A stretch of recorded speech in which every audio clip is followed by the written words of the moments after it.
அன்பார்ந்த சகோதர சகோதரிகளே, நம்முடைய எண் மண் எண் மக்கள் யாத்திரை இன்றோடு 232 தொகுதிகளை கடந்திருக்கின்றோம். சற்று நேரத்திற்கு முன்பு 232வது தொகுதியாக மதுராந்தகத்தை கடந்துவிட்டு நாளை மறுநாள் திருப்பூரிலே காலையிலே 233, 34வது தொகுதியை கடக்க இருக்கின்றோம்.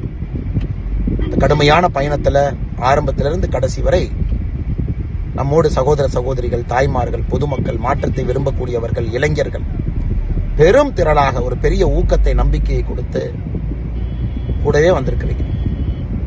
மிகப்பெரிய ஒரு எழுச்சியை ஏற்படுத்தி இருக்கின்றீர்கள். தமிழக அரசியலில் இத்தனை காலமாக நாம் எதிர்பார்த்த மாற்றம் நிச்சயமாக 2024 பாராளுமன்ற தேர்தலில் நடக்கப் போகுது என்பது நமக்கு மிக தெளிவாக தெரிய ஆரம்பித்திருக்கிறது. ஒரு பக்கம் மோடி ஐயாவுடைய அற்புதமான ஆட்சி, மற்றொரு பக்கம் தமிழக பாரதிய ஜனதா கட்சியினுடைய கடுமையான உழைப்பு, இன்னொரு பக்கம் தமிழக மக்களுடைய நேர்மையான அரசியலுக்கான இயக்கம். இந்த மூன்றும் 2024 நமக்கு ஒரு வெற்றி ஆண்டாக மாற இருக்கின்றன. பல்லடத்துக்கு வாருங்கள். 27ஆம் தேதி 2 மணிக்கு நம்முடைய பிரதமர் அவர்கள் சரியாக அந்த விழாவில் இருப்பாங்க. அவர்களுக்கு உங்களுடைய ஆசீர்வாதத்தை கொடுங்க, அன்பை கொடுங்க. உங்களோடு நாங்கள் இருக்கின்றோம் என்று உறக்க சொல்லுங்கள். நீங்கள் வருவீர்கள் என்கின்ற நம்பிக்கை எனக்கு இருக்கு. 232 தொகுதி என்னோடு வந்திருக்கின்றீர்கள். கஷ்டத்தில் என் கூட வந்திருக்கீங்க. மிகப்பெரிய எழுச்சியை என்னோடு சேர்ந்து உருவாக்கி இருக்கின்றீர்கள்.